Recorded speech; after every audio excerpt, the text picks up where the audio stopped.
firaran minhu wa karahatal qudumi alaih. Bab pada menyatakan tidak elok kita keluar daripada negeri yang jatuh di dalamnya bala bencana kerana melarikan diri, tak percaya pada Tuhan, dan tidak digalakkan kita pergi ke negeri itu. Ini dua perkara. Bila berlaku sesuatu bencana, kita jangan lari bila kita ada di dalam negeri, dan jangan pergi di negara yang ada bencana. Ini dua pertimbangan yang kita kena ambil kira. Qala Allah Ta'ala, aynama takunu yudrikkumul maut walau kuntum fi burujin musyayyadah. Surah An-Nisa ayat 78. Firman Allah Ta'ala yang bermaksud, di mana saja kamu berada, mati akan menemui kamu. Walaupun kamu berada di dalam kota yang teguh dan tinggi, mati adalah ajal yang diputuskan oleh Allah Subhanahu wa Ta'ala. Kamu tidak boleh melarikan diri daripada mati. Walaupun kamu duduk di dalam kota yang teguh, tinggi, orang tak boleh khabar naik. Kubu yang kuat, teruk bung tak pecah, tak jadi apa. Pengawal keselamatan yang ramai keliling, oleh kerana kita besar, raja besar, pemimpin besar duduk dalam istana yang teguh, dikelilingi oleh kota yang teguh, pengawal-pengawal yang ramai tak boleh tahan mati. Kerana mati adalah keputusan daripada Allah Subhanahu Wa Ta'ala. Tidak ada siapa yang boleh menolak keputusan Allah Ta'ala. Wa qala ta'ala, wala tulqu bi'aidikum ila tahlukah. Suratul Baqarah ayat 195. Dan jangan kamu mencampakkan diri kamu ke dalam kebinasaan. Ayat ini berkait dengan mencampakkan diri dalam kebinasaan. Kebinasaan itu ialah bala bencana. Adapun kebinasaan mati di medan perang, mati syahid, itu bukan kebinasaan. Ada setengah orang dia guna ayat ini tak boleh berjuang. Itu tak betul. Ayat ini berkait dengan firman Allah Ta'ala, wa anfiqu fi sabilillah wa la tulqu bi aydikum ila tahlukah. Dan berbelanjalah kamu perjalanan Allah, jangan kamu campak diri kamu ke dalam kebinasaan. Asal ayatnya begitu. Asal dia begitu. Mengikut para ulama, sebab turun ayat ini berlaku di zaman Nabi SAW setelah Islam mendapat kemenangan yang besar, maka banyaklah harta-harta rampasan perang, ghanimah. Banyaklah kalangan sahabat yang dapat bahagian boleh buat modal berniaga, lalu berniaga besar. Ada di antara mereka buka kebun yang luas, lalu mari perasaan sayang ke harta, sayang nak tinggal gudang, nak tinggal kedai, sayang nak tinggal kebun. Boleh diminta membelanjakan, beri sumbangan untuk memenangkan Islam, jadi kedekut, jadi kelorek. Bukan sekadar itu, bila berlakunya jihad fardu ain, jihad untuk keluar menentang musuh yang sudah hampir dengan negeri Islam, ataupun musuh yang sudah ada dalam negeri Islam, tak boleh berjihad. Nanti kalau berjihad mati, nanti kalau berjihad tinggal anak bini. Itu tak betul. Maka Allah menurunkan ayat, wa anfiqu fi sabilillah wa la tulqu bi aydikum ila tahlukah. Dan berbelanjalah kamu perjalanan Allah, dan jangan kamu mencampakkan diri kamu ke dalam kebinasaan. Ayat ini menunjukkan orang yang tak belanja perjalanan Allah, kedekut nak beri sumbangan fi sabilillah, orang ini capak diri dalam kebinasaan. Capak dalam kebinasaan. Orang yang takut berjihad menyebabkan negeri dia dijajah oleh penjajah, dijajah oleh musuh, diperhambakan oleh penjajah. menjadi bangsa yang hina. Itu maksudnya, maksud ayat ini dihuraikan oleh ayat dalam surah Muhammad, wa in tatawallaw yastabdil qauman ghairakum thumma la yakunu amsalakum. Dan jika sekiranya kamu berpaling daripada berjihad, saya nak membelanjakan harta, bakhil, kedekut, nak belanja harta takut, tak mau berjuang berjihad. Wahai bangsa Arab, ditujukan kepada bangsa Arab di zaman Nabi sallallahu alaihi wasallam. Wahai bangsa Arab, kalau kamu menakut, Tuhan akan tukar bangsa lain yang berjihad. Maka Tuhan tukar kepada bangsa Kurdis, Tuhan tukar kepada bangsa Turki dan bangsa-bangsa yang lain dalam sejarah Islam. Bila orang Arab sudah lemah kerana tak berjihad, sehingga Palestin jatuh pada tentera salib, maka Allah lahirkan Salahuddin Al-Ayyubi daripada bangsa Kurdis yang berjuang dan berjaya membebaskan Baitul Maqdis daripada tentera salib Kristian. Kemudian orang Kurdi pula tak berjihad, orang Arab pun tak berjihad, lemah.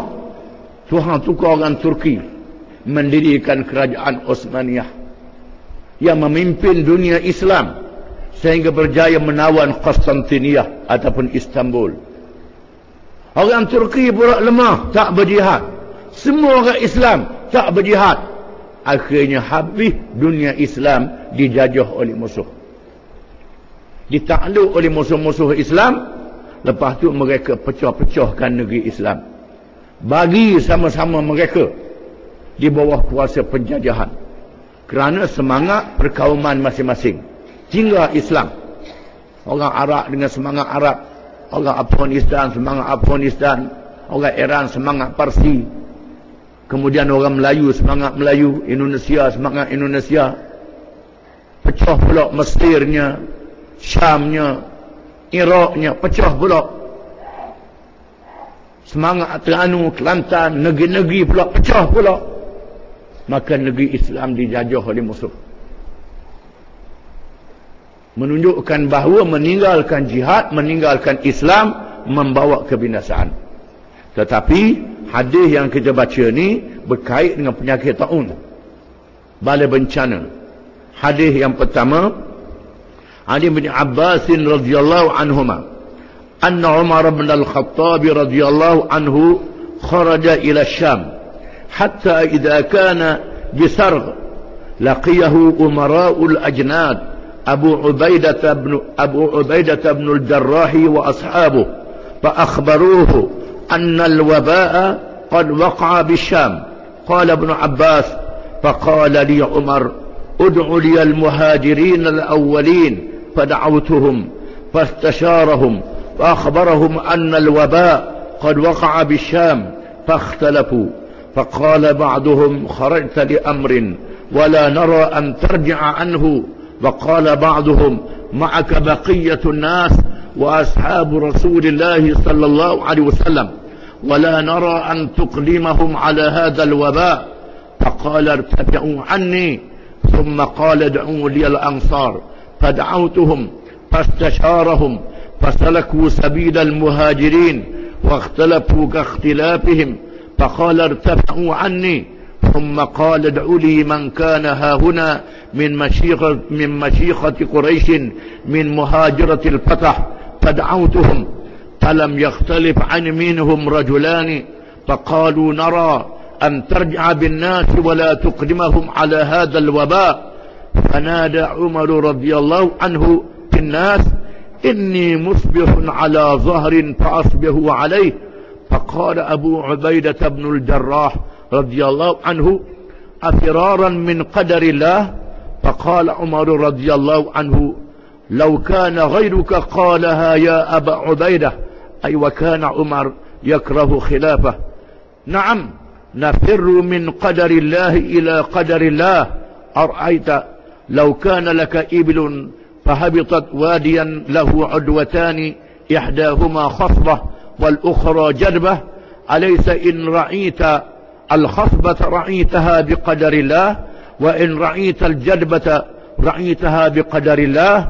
قال فجاء عبد الرحمن بن عوف رضي الله عنه وكان متغيبا في بعض حاجته فقال إن عندي من هذا علما سمعت رسول الله صلى الله عليه وسلم يقول إذا سمعتم به بأرض فلا تقدموا عليه وإذا وقع بأرض وأنتم بها فلا تخرجوا فرارا منه فحمد الله تعالى عمر رضي الله عنه وانصرف متفق عليه. Maksudnya dari Ibnu Abbas radhiyallahu anhuma, Abdullah bin Abbas radhiyallahu anhuma, bahawa Umar bin Al-Khattab radhiyallahu anhu keluar untuk melawat Syam. Syam ialah Syria, Lebanon, Palestin. Itu Syam. Zaman dulu dikenali dengan Syam. Lepas tu penjajah pecah. Pecah jadi Syria, jadi Lebanon, jadi Palestin. Sehingga sampai di Sarak. Ini ialah pemegerian yang kedua. Yang pertama Sayyidina Umar pergi dah untuk menyaksikan pembukaan Baitul Maqdis.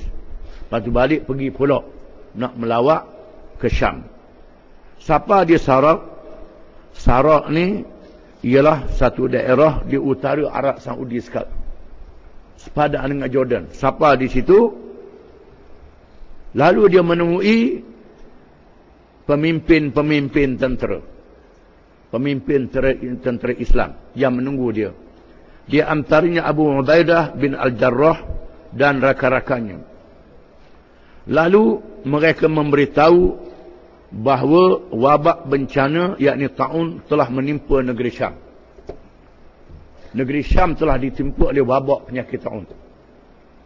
Penyakit taun ialah sejenis penyakit yang kalau jatuh di sebuah negeri dia akan merebak, bila kena ceret-beret, muntah, cepat mati.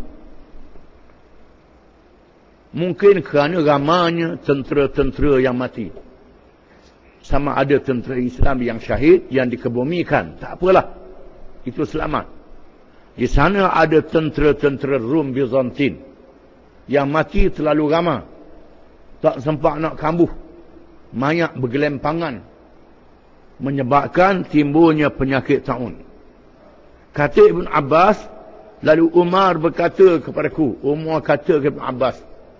Ibn Abbas ni ialah sepupu Nabi SAW.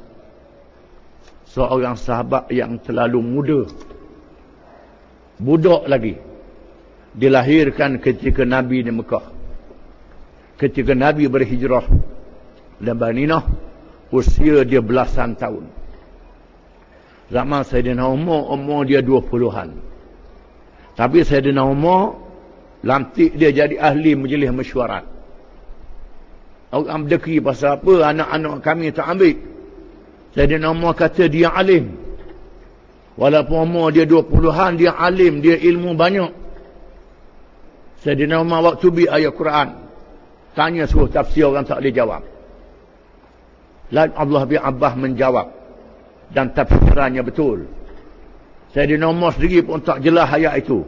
Bila Abdullah bin Abbas menafsirkan, menandakan dia sebenarnya seorang yang berilmu.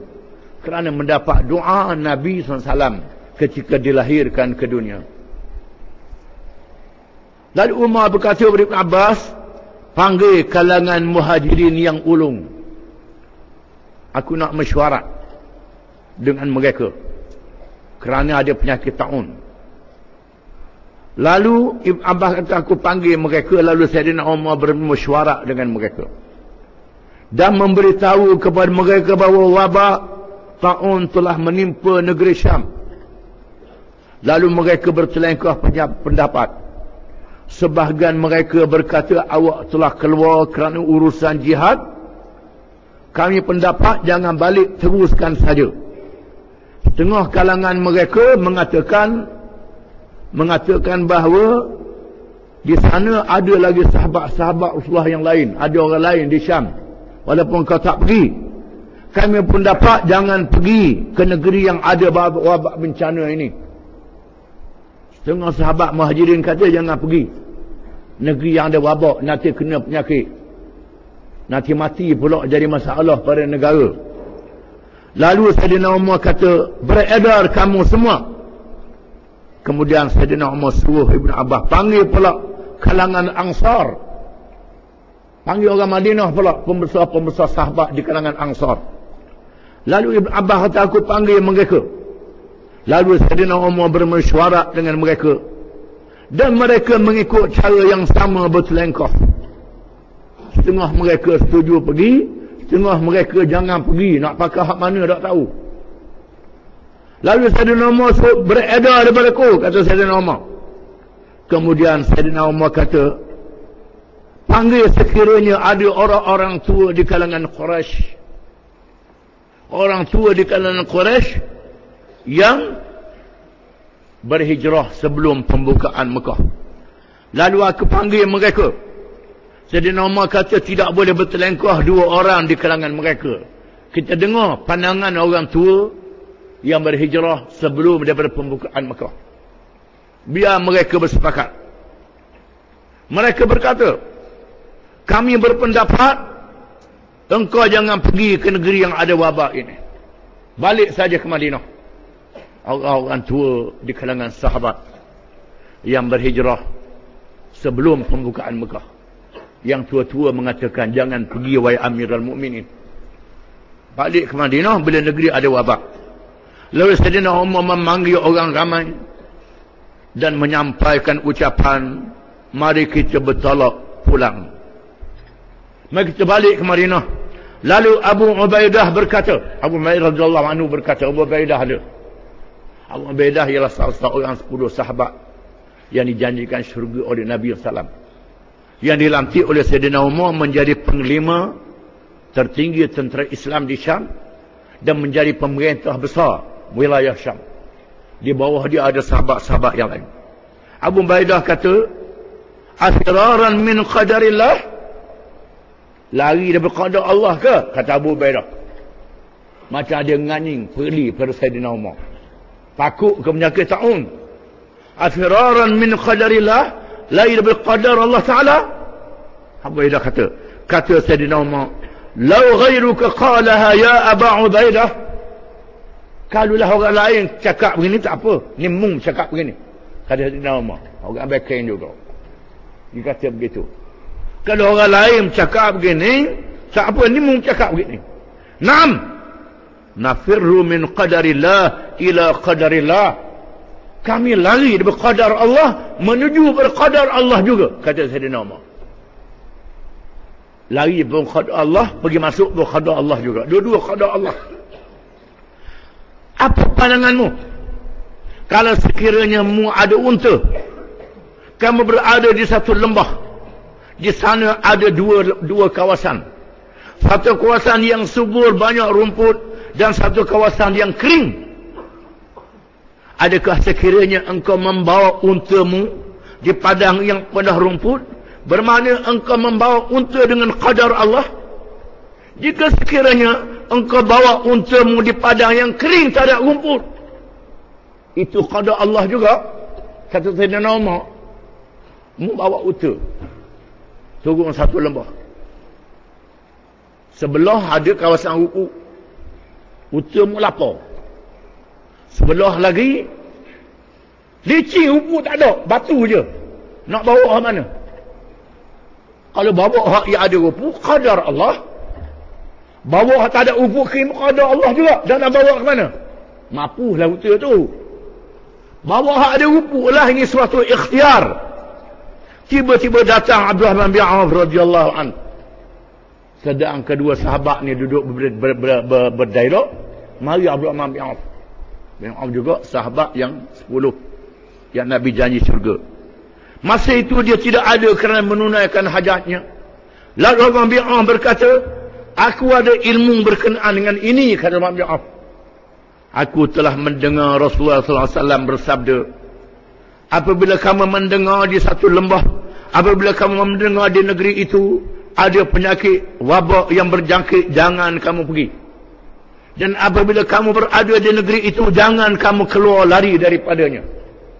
Nabi telah bersabda, aku dengar Nabi kata, kalau sekiranya mu dengar sebuah negeri ada penyakit taun, jangan pergi ke negeri itu.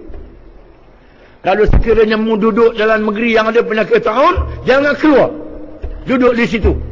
Kalau mu keluar, jangkit orang lain pula. Itu maknanya. Itu diarah oleh Nabi SAW. Oleh kerana itulah hari ini mana-mana negara dalam dunia pakai ikut Nabi belaka. Tapi bak taung dia ikut Nabi. Bak huduk kisah dia ikut Nabi. Awak sakit perut ikut Nabi lalu. Ini dia. Nabi mengarahkan, kalau ada taun, kita duduk di luar jangan masuk. Kita duduk dalam jangan keluar. Itu arahan daripada Nabi SAW. Bila dengar Sayyidina Umar kata, Alhamdulillah. Sayyidina Umar kata, Alhamdulillah segala puji bagi Allah. Lalu Umar beredar meninggalkan tempatnya. Ayat itulah meninggalkan Sarab dan balik ke Madinah. Hadis yang kedua, wa